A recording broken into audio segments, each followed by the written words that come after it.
Part 1 semester 2 LLB 4 years के notes WhatsApp से buy कर सकती हैं।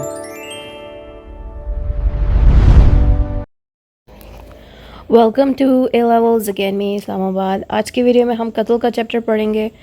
ये क्रिमिनल लॉ का इंपॉर्टेंट टॉपिक है। इसके डिफरेंट क्वेश्चंस जो एग्ज़ाम पेपर में आ चुके हैं पंजाब यूनिवर्सिटी के, हम देखते हैं कि किस तरह के क्वेश्चंस आए हैं। सबसे पहले मैं स्टार्ट करने लगी हूँ सप्ली के एग्ज़ाम से, जो कि 2025 में हुआ था। व्हाट इज़ कत्ल आमाद? What is the proof of कत्ल आमाद? Which punishment is provided by PPC 1960? है तो ये कत्ल का ही एक टाइप, ठीक है। तो कत्ल का जब हम टाइप्स वगैरह जानेंगे ना, तो उसी के अंदर ही कत्ल आमाद आएगा। आप लोग सोच रहे होंगे कि अगर एग्जामिनर ने सिर्फ कत्ल आमाद पूछा है तो हमें इसमें कत्ल का कंप्लीट चैप्टर क्यों लेंगे। देखिए, जब कंप्लीट चैप्टर आप कत्ल के लिखेंगे ना, इसी के अंदर ही कत्ल आमाद का टाइप कवर हो जाएगा, टाइप भी मौजूद होगी कत्ल आमाद की, तो साथ ही थोड़ा सा पोर्शन उसका होगा, तो आराम से कत्ल आमाद उसी के अंदर कवर हो जाएगा, ठीक है। तो अलग से इसको याद करने की कत्ल आमाद को ज़रूरत नहीं है, कत्ल के साथ ही इसको लिख दीजिएगा। अब हम अपने एनुअल 2019 का पेपर देखते हैं। डिफाइन कत्ल आमाद when it is liable to किसास।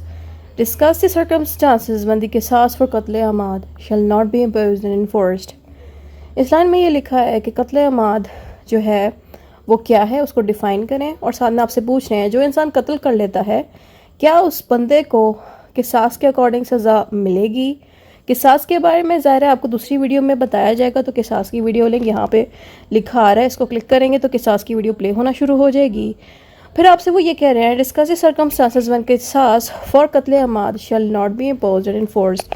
और साथ में वो आपसे ये भी पूछ रहे हैं कि अगर कोई कत्ल कर देता है, यानी कि कत्ल आमाद कर देता है, तो ऐसा क्या वो कर चुका है जिसकी वजह से किसास उस बंदे पे नहीं लगेगी, यानी कि कत्ल आमाद जो करता है उस पर किसास नहीं लगेगी, तो उसकी क्या वजूहत बनती हैं वो बताएं।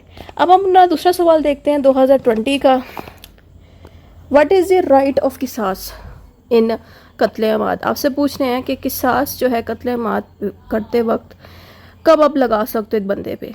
Also discuss the provisions relating to the execution of किसास।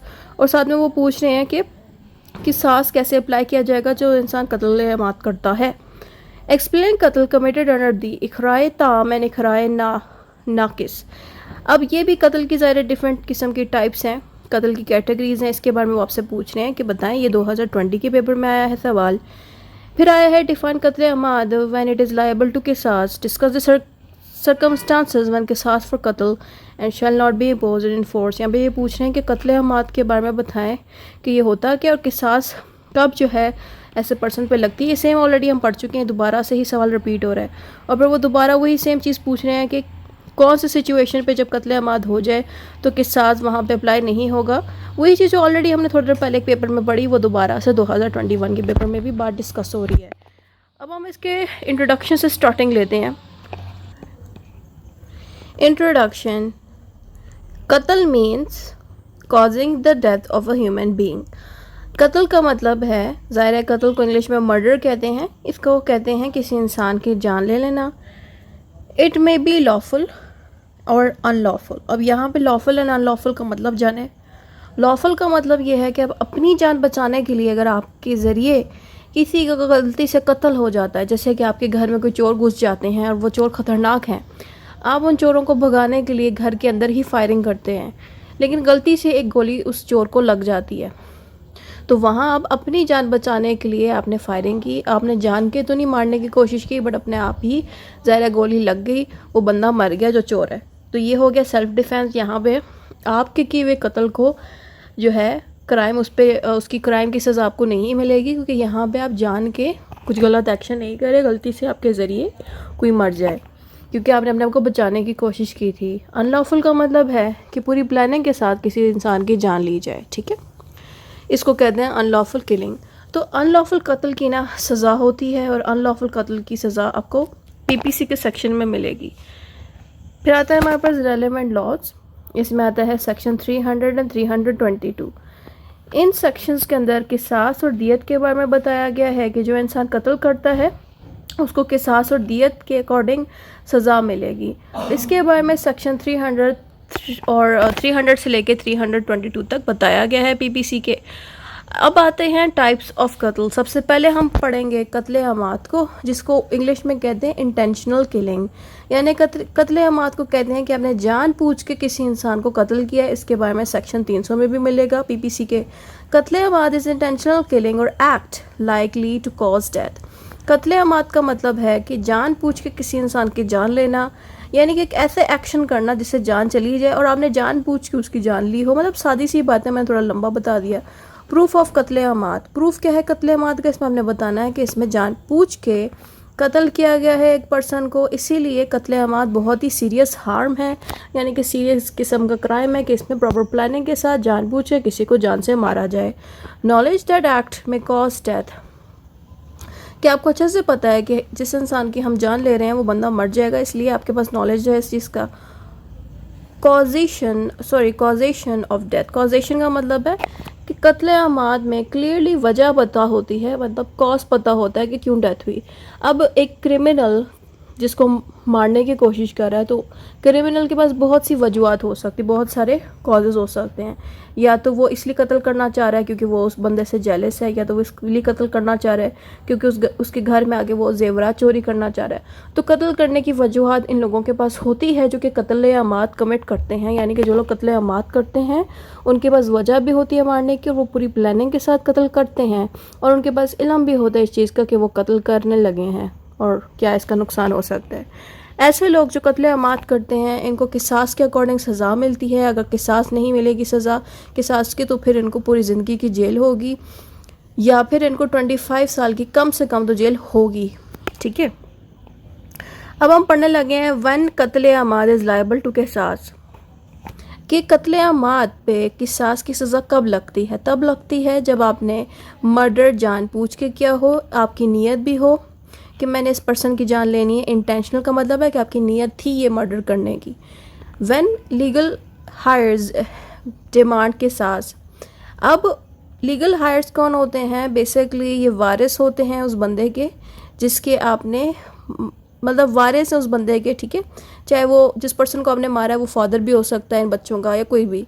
तो जो बच्चे हैं उनको हम लीगल हायर्स कहते हैं, या जो भी वारिस उसके हुए। तो जो वारिस हैं वो क्रिमिनल से कह सकते हैं कि क्रिमिनल जो है किसास की सज़ा भुगते। किसास की सज़ा भुगतने का मतलब यह है कि अगर क्रिमिनल ने किसी के फादर को गला काट के मारा है, तो बच्चे भी इस क्रिमिनल को किसास के ज़रिए ये सज़ा दिलवा सकते हैं कि क्रिमिनल का भी गला ही काटा जाए, उसी तरह से उसी तकलीफ़ के साथ। किसास का मतलब आपको अच्छे से मेरी उस वीडियो में पता चल जाएगा, जिसका लिंक मैंने आपको दे दिया था कि किसास की वीडियो देख लीजिएगा, ताकि आपको और अच्छे से समझ आए कि किसास की सज़ा होती क्या है और कब दी जाती है। When offender is not legally exempt, पहली बात तो ये हम नॉट लीगली एग्जाम्प्ट का मतलब समझते हैं कि क्रिमिनल ने जो हरकत की से ये बच नहीं सकता इस क्राइम के लिए। ठीक है, तो यही बात यहाँ पे लिखी है कि किसास जो है उस क्रिमिनल को मिलके ही रहेगी। ठीक है, ये इस चीज़ से बच नहीं सकता। वैन किसास इज़ नॉट इम्पोज और इन्फोर्स, किन सिचुएशन पे किसास नहीं लगती? वेवर और फॉरगिवनेस बाय लीगल हायर्स, कि जो उसके वारिस हैं, जिसके मेंबर को या किसी को आपने मार दिया है, उसके जो वारिस हैं वो अगर आपको माफ़ कर देते हैं तो फिर किसास आप पे नहीं लगेगी। यानी कि वो खुद कह देते हैं कि हम इस पर्सन को वो सज़ा नहीं देंगे जो इसने हमारे वालिद को दी है, यानी कि इसने हमारे वालिद को जिस तरह से मारा है हम इसको उस तरह से किसास वाली सज़ा नहीं देंगे, हम इसको माफ़ कर देते हैं। ऑफेंडर इज़ अ माइनर और मेंटली इल, और जिस बंदे ने मारा है जो क्रिमिनल है, या तो वो एज में छोटा है या फिर वो ज़हनी तौर पर ठीक नहीं है, इन दोनों सिचुएशन पे किसास की सज़ा इन पर नहीं लग सकती। डेथ कॉज्ड इन लॉफुल सेल्फ डिफेंस, और अगर अपने आप को बचाते हुए आपसे कोई गलती से मर जाए तो वहाँ किसास की सज़ा नहीं लगेगी। जैसे कि मैंने आपको एग्जांपल दी थी कि अगर घर में चोर घुस जाएं और वो जो चोर हैं उन्हीं को ही गलती से गोली लग जाए, क्योंकि जिनके घर में वो घुसे हैं उन्होंने अपनी सेल्फ डिफेंस के लिए गोली चलाई और वो गोली उस चोर को लग गई है, तो उस चोर के फैमिली वाले व्हेन किसास इज नॉट इम्पोज्ड वेवर और फॉरगिवनेस बाय लीगल, अच्छे पढ़ लिए रहता है। Death caused by lawful self defence, कि अगर आप अपने आप को बचाने के लिए आपसे कोई मर जाता है तो वहाँ पे आपके ऊपर किसास की सज़ा नहीं लगेगी। Any legal bar under the law, और लॉ की तरफ से किसी भी सिचुएशन पे लॉ ने कह दी इस पर्सन को सज़ा नहीं मिलेगी, लॉ के अंदर वो बात अगर लिखी है तो फिर वहाँ किसास नहीं लगेगी। फिर आता है राइट ऑफ द किसास इन कत्ले अमाद, किसास is the right of legal heirs, यानी कि जो वारिस हैं सिर्फ उन्हीं के पास ये हक़ है कि वो किसास की सज़ा दिलवा सकते हैं, कोर्ट नहीं दिलवा सकती, बल्कि जो उसके वारिस हैं वो अगर कहेंगे तो फिर किसास की सज़ा लग सकती है। किसास की सज़ा जब लगती है तो ज़ाहिर है बराबर की पनिशमेंट देने के लिए किसास की सज़ा दिलवाई जाती है, यानी कि जिस क्रिमिनल ने जान ली है उसको उसी तरह की सज़ा मिलेगी। अगर किसास जो है माफ़ कर देते हैं फैमिली के लोग कि इस बंदे को हम किसास की सज़ा नहीं देंगे, तो वो जो बंदा है उसको पैसे देने पड़ेंगे उसकी जगह, यानी कि जिस बंदे को माफ़ कर दिया गया कि उसको किसास की सज़ा नहीं मिलेगी तो उसको फिर पैसे देने पड़ेंगे। पैसे देने को कहते हैं दियत। एग्जीक्यूशन ऑफ द किसास, एग्जीक्यूशन का मतलब देख लेते हैं यहाँ पे। Executed only after court order. Executed का मतलब यह है कि किसास पे अमल तब किया जाएगा जब कोर्ट की तरफ से ऑर्डर पास हो जाए, यानी कि एक तो फैमिली खुद भी चाह रही कि किसास जो है हम देंगे, साथ में कोर्ट की तरफ से भी एक ऑर्डर पास होगा। Carried out under the state authority, ये जो स्टेट है खुद करेगी कोशिश के किसास लाजमी मिल के रहे। जैसे कि फैमिली के लोग अगर चाह रहे हैं किसास इस पर्सन को मिले तो कोर्ट खुद, यानी कि कोर्ट कह रही हूँ स्टेट खुद, फिर स्टेट में क्या होता है गवर्नमेंट, कि गवर्नमेंट खुद जो है किसास की सज़ा लगवाएगी। यानी कि किसास, एक तो वो ये है ना कि फैमिली चाह रही कि किसास की सज़ा लगे इस बंदे को, और जो गवर्नमेंट है वो भी पूरी कोशिश करेगी कि किसास की सज़ा लाजमी लगे। हेयर्स में pardon before execution. Heirs means कि जो उसकी फैमिली के जो लोग हैं, बच्चे या कोई भी फैमिली के लोग, वो अगर माफ़ कर देंगे किसास को तो फिर ज़ाहिर है किसास को एग्जीक्यूट नहीं किया जाएगा, लेकिन एग्जीक्यूशन से पहले माफ़ करना पड़ेगा। एग्जीक्यूशन का मतलब है किसास पे अमल किया जाएगा और उस बंदे के साथ भी वही होगा जो उसने किसी के साथ किया, यानी कि क्रिमिनल ने जिस पर्सन को जिस तरह से जान से मारा है उसी तरीके से उस क्रिमिनल को भी सज़ा मिलेगी। इसको कहते हैं कि इस पे अमल किया जाएगा, एग्जीक्यूशन की जाएगी, लेकिन एग्जीक्यूशन से पहले ही परडॉन कर दिया जाए, माफ़ कर दिया जाए, तो ये आप तब ही करोगे, यानी कि फैमिली के लोग हायर्स तब ही कर सकते हैं, यानी कि एग्जीक्यूशन से पहले कर लें। अगर एग्जीक्यूशन का टाइम आ गया, अभी अमल करने का वक्त आ गया, कोर्ट ने भी सारा प्रोसीडिंग स्टार्ट कर दिए, गवर्नमेंट ने भी सारी प्रोसीडिंग स्टार्ट कर दी हैं, और अब बाद में उसको माफ़ करोगे तो फिर आपकी किसी ने नहीं सुननी, इसीलिए आपको पहले ही माफ़ कर देना है। फिर आगे आता है if pardon punishment converted to दियत टू ताज़ीर। यहाँ पे कह रहे हैं कि अगर माफ़ी मिल गई है उस क्रिमिनल को तो फिर ऐसे क्रिमिनल को पैसे देने पड़ते हैं, या फिर इसकी सज़ा जो है ताज़ीर के ज़रिए डिसाइड की जाती है। ताज़ीर के बारे में जान लें इस वीडियो के अंदर से कि ताज़ीर क्या होता है। इवन दियत की भी मैंने वीडियो बनाई है, दियत की भी आप देख लीजिएगा। फिर आता है प्रूफ ऑफ कत्ले अमाद। कत्ले अमाद का क्या प्रूफ है कि आपके पास एक आई विटनेस होना चाहिए जिसने इस बंदे को कत्ल करते हुए देखा हो, उसके अलावा मेडिकल और पोस्टमार्टम रिपोर्ट हो, यानी कि इस बंदे जिसकी जान गई है उसके डॉक्टर्स ने प्रॉपर्ली चेक किया हो कि इसकी जान कैसे गई है, किसी ने इसको जान से मारा है, ये खुद ही मर गया है। तो अगर पता चल गया मेडिकल रिपोर्ट से कि इसको किसी ने जान से मारा है तो फिर उससे भी पता चल जाएगा। फिर आता है सर्कमस्टांशियल एविडेंस, उसके अलावा जो एविडेंसेस हैं मज़ीद वो भी आप पेश करो। फिर आता है कन्फेशन ऑफ एक्यूज्ड। कन्फेशन का मतलब है कि जो एक्यूज्ड है, जिस पे इल्ज़ामात लगे हैं, वो खुद ही अगर कहते थे कि हाँ मैंने इसको मारा था और अपना कन्फेशन दे दे। कन्फेशन मीन्स कि जो सच है कि इसने ये वाकई में मारा था वो सारी बातें बता दे कोर्ट को, तो फिर ज़ाहिर है ये सारा कुछ एविडेंस में आता है। कंक्लूजन जो भी ऊपर पड़ा है वो दोबारा यहाँ पे लिख देना है।